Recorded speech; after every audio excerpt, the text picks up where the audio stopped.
नमस्कार, जय हिंद साथियों। स्वागत करता हूं आप सभी का आपके अपने इस YouTube channel star studies centre पर। आज का यह जो हमारा क्लास होने वाला है ये क्लास नंबर 11 है। इसके पहले आपकी 10 क्लासेज हो चुकी हैं जिसका कि प्लेलिस्ट जिसका कि नाम है आपका पॉलिटेक्निक बायोलॉजी 2023। तो उस प्लेलिस्ट में जा करके इससे पहले की 10 कक्षाएं आप लोग देख सकते हैं और आज की 11वीं कक्षा में आप सभी का स्वागत है। तो चलिए आज के इस क्लास को स्टार्ट करते हैं। आज के इस क्लास का सबसे पहला प्रश्न आप सभी के स्क्रीन पर है। पूछा गया है प्राकृतिक अनिषेक जनन किसमें होता है। 4 विकल्प है इस प्रश्न के लिए। पहला है मधुमक्खी में, बी ऑप्शन है रेशम कीट में, सी ऑप्शन है केंचुए में और डी ऑप्शन आप सभी का है सब कीटों में। तो डी ऑप्शन आपका बिल्कुल राइट आंसर नहीं होगा। अब ए, बी या फिर सी यहाँ पर करेक्ट आंसर होने वाला है। तो इस प्रश्न का यहाँ पे जो राइट आंसर होगा प्राकृतिक अनिषेक जनन भैया मधुमक्खियों में होता है। ऑप्शन ए यहाँ पे इस प्रश्न का राइट आंसर हो जाएगा। दूसरा प्रश्न स्क्रीन पर है। पूछा गया है भारतीय हरित क्रांति के जनक कहलाते हैं father of Indian green revolution किसे कहा जाता है।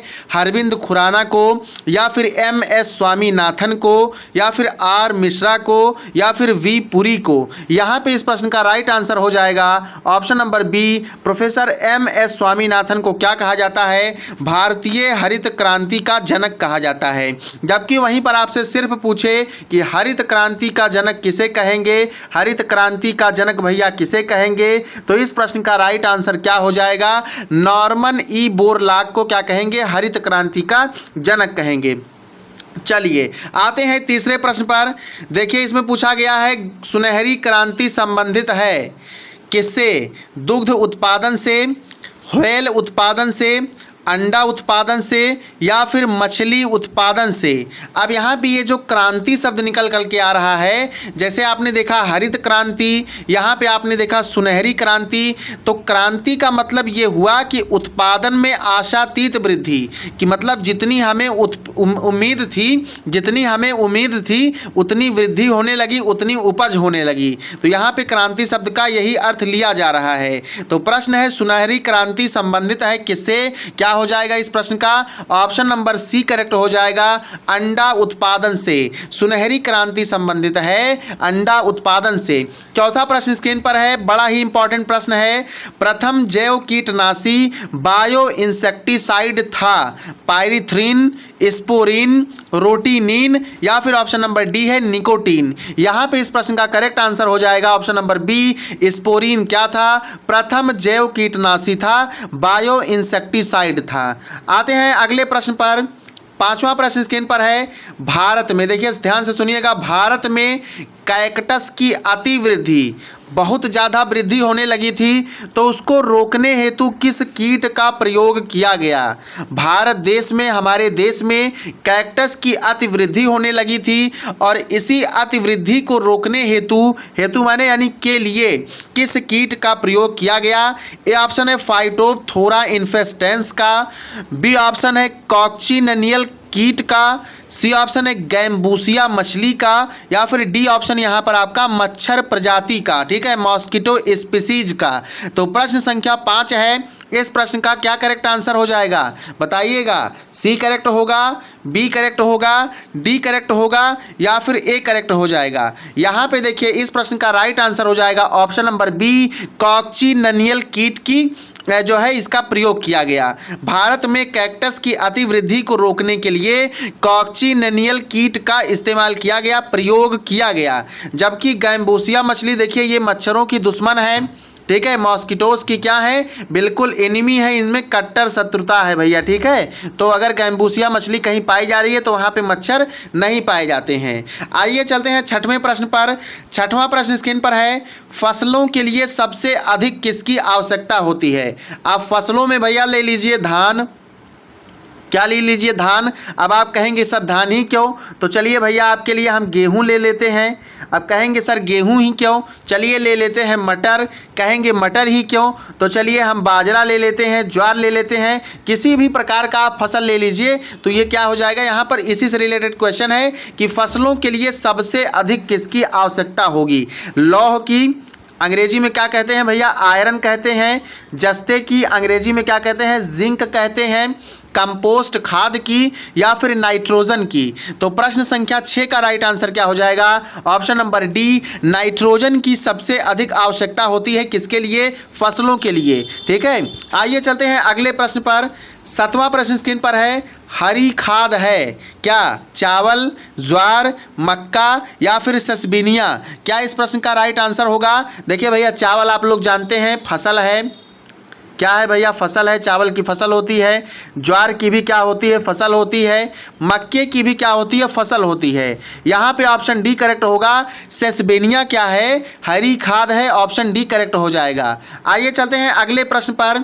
8वां प्रश्न स्क्रीन पर है, एजोला पौधे के साथ कौन सा सहजीवी रहता है, एनाबिना, नॉस्टॉक, राइजोबियम या फिर एजोटोबैक्टर। इस प्रश्न का आंसर क्या हो जाएगा, ए होगा, बी होगा, सी होगा या फिर डी होगा। तो प्रश्न संख्या 8 का राइट आंसर क्या हो जाएगा भैया, ऑप्शन नंबर ए करेक्ट हो जाएगा। एजोला पौधे के साथ कौन सा सहजीवी रहता है, सहजीवी माने साथ साथ रहने वाला, कौन रहता है, तो यहाँ पर जो है एनाबिना रहता है। अच्छा, ये सहजीवी देखिए, ये ऐसे जीव होते हैं जो कि आपको भी बेनिफिट पहुंचाते हैं और आपसे भी बेनिफिट लेते हैं, यानी कि ये एक दूसरे को नुकसान नहीं पहुंचाते हैं बल्कि फ़ायदा ही फ़ायदा करते हैं। जैसे कि आपका यहाँ पर देखिए एलगी, क्या एलगी और फंजाई, आपने नाम सुना होगा, शैवाल और कवक, इन दोनों के साथ जब सहजीविता होती है तो एक लाइकेन आता है। ठीक है, ये आपने सुना होगा। चलिए आते हैं 9वें प्रश्न पर। पूछा गया है, वह जैव उर्वरक जो लेग्यूम पादपों यानी कि दलहनी पादपों जैसे कि चना, मटर, उड़द, इनकी जड़ों में पाया जाता है, क्या एनाबिना, एजोला, राइजोबियम या फिर किसमें, क्या ऑप्शन दिया है, ऑप्शन नंबर डी दिया है, नॉस्टॉक। इस प्रश्न का ऑप्शन नंबर क्या हो जाएगा, सी करेक्ट हो जाएगा। वह जैव उर्वरक जो लेग्यूम पादपों की जड़ों में पाया जाता है भैया, यह राइजोबियम है ना। अब ये किसमें पाया जाता है, तो पादपों की जड़ों में नोड्यूल्स संरचनाएं होती हैं, उन्हीं संरचनाओं में ये राइजोबियम जो है पाया जाता है, बिल्कुल चिपका हुआ रहता है।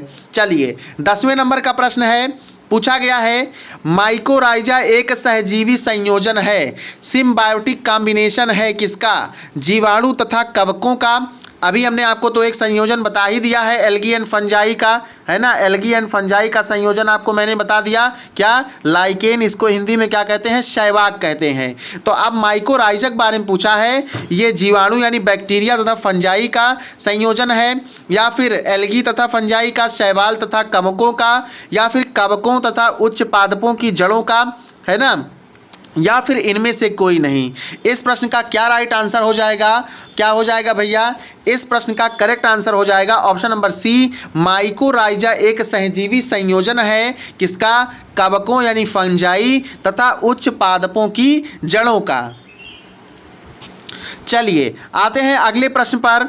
अगला प्रश्न स्क्रीन पर है, सूखा प्रतिरोधी मरुस्थलीय झाड़ी है, सूखा प्रतिरोधी, ठीक है, प्रतिरोधी यानी कि विरोध करने वाला, तो ट्रिटिकेल, जोजोबा, पक्षयुक्त सेम या फिर ये सभी, क्या हो जाएगा इस प्रश्न का आंसर बताइएगा। सूखा प्रतिरोधी, ड्रॉट रेसिस्टेंट, है ना, ड्राट को अंग्रेजी में हिंदी में क्या कहते हैं, सूखा कहते हैं। देखिए DRAUGHT क्या कहते हैं, सूखा कहते हैं। और इसी सूखे का विरोध करने वाला मरुस्थलीय झाड़ी है ना। तो ट्रिटिकेल भी राइट आंसर है, जोजोबा भी राइट आंसर है और पक्षयुक्त सेम भी राइट आंसर है। अतः ऑप्शन डी यहाँ पर करेक्ट हो जाएगा, ये सभी, है ना। चलिए अगला प्रश्न स्क्रीन पर है, महत्वपूर्ण है, मानव निर्मित फसल है, इनमें से कौन सी फसल है जिसको मनुष्य ने बनाया है। गांव में लोग कहते हैं मनई, जानते हो ना, तो किस फसल को मनुष्य ने बनाया है। गेहूं देखिए ये ईश्वरीय फसल है, ज्वार भी ईश्वरीय फसल है और जई भी क्या है, उस ईश्वरीय फसल है। तो ऑप्शन नंबर सी यहाँ पर करेक्ट हो जाएगा। मानव निर्मित जो फसल है क्या है, ट्रिटिकेल है। ऑप्शन नंबर सी इस प्रश्न का करेक्ट आंसर होगा। चलिए आते हैं 13 नंबर के क्वेश्चन पर। पूछा गया है, द्रव मोम या फिर लिक्विड वैक्स प्राप्त होता है ल्यूसीना से, जोजोबा से, है ना, या फिर गुआयूल से, या फिर पक्षयुक्त सेम से। तो प्रश्न संख्या 13 का right answer option number D correct हो जाएगा। द्रव मोम लिक्विड वैक्स ये जो है प्राप्त होता है पक्ष में युक्त सेम से, है ना, पक्ष में युक्त सेम से प्राप्त होता है। आते हैं अगले प्रश्न पर, और यहां से दो प्रश्न आपको बताएंगे। 14 नंबर का प्रश्न है, आलू का लेट ब्लाइट रोग उत्पन्न होता है। ये प्लांट पैथोलॉजी का क्वेश्चन है ना, प्लांट पैथोलॉजी ये बड़ा ही मजेदार चैप्टर होता है। तो आलू का लेट ब्लाइट रोग उत्पन्न होता है। तो प्लांट पैथोलॉजी में हम लोग क्या करते हैं, पौधों से संबंधित जो बीमारियां होती हैं उनके लक्षणों को पहचानते हैं और निदान कैसे किया जाए इसको देखते हैं, और रोग लगे ना इसके लिए हम क्या उपाय कर सकते हैं, ये आदि चीज़ों के बारे में अध्ययन हम करते हैं प्लांट पैथोलॉजी सब्जेक्ट में, प्लांट पैथोलॉजी पेपर में, या फिर प्लांट पैथोलॉजी चैप्टर में। तो आलू सभी लोग जानते हैं, पोटैटो सभी लोग जानते हैं भैया पोटैटो। तो पोटैटो का लेट ब्लाइट रोग, अब ब्लाइट माने क्या होता है, ध्यान से सुनिएगा, ब्लाइट माने होता है झुलसा रोग, बिल्कुल झुलस जाती है फसल, है ना, पत्तियां बिल्कुल झुलस जाती हैं। अब जब पत्तियां बेकार हो जाती हैं तो उतना जो न्यूट्रिशन होना चाहिए पोटैटो की फसल में वो नहीं हो पाता है। तो आलू का लेट ब्लाइट यानी कि बुआई के बाद, लेट माने समझ लीजिए बाद वाला हो जो झुलसा होता है। अब गांव में देखिए क्या कहते हैं, आलू का देखिए दो प्रकार का आता है, एक आता है अर्ली ब्लाइट, क्या आता है अर्ली ब्लाइट, और दूसरा आता है लेट ब्लाइट। तो खेती किसानी भाषा में ऐसे समझो कि अर्ली ब्लाइट को कहते हैं अगैती झुलसा रोग, क्या अगैती झुलसा रोग, और लेट ब्लाइट को क्या कहते हैं, आलू का पछैती झुलसा रोग। तो अगैती झुलसा रोग और पछैती झुलसा रोग को, ये दोनों को, इन दोनों के काजल पैथोजन जो है ये दोनों अलग अलग हैं।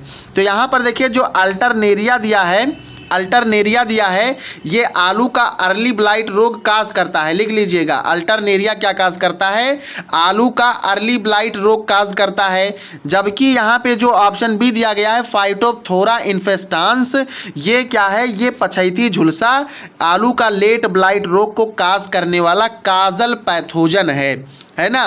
तो यहाँ से दो प्रश्न आपको मिल गए, है ना, और प्लांट पैथोलॉजी से क्वेश्चन कई बार पूछे गए हैं, 2 से 3 क्वेश्चंस, तो इसका भी वेटेज आपका अच्छा खासा रहता है, तो तैयारी इसकी भी कर लीजिए। वैसे यहाँ पे आपका आर्थिक जंतु विज्ञान है ना, इकोनॉमिक जूलॉजी है।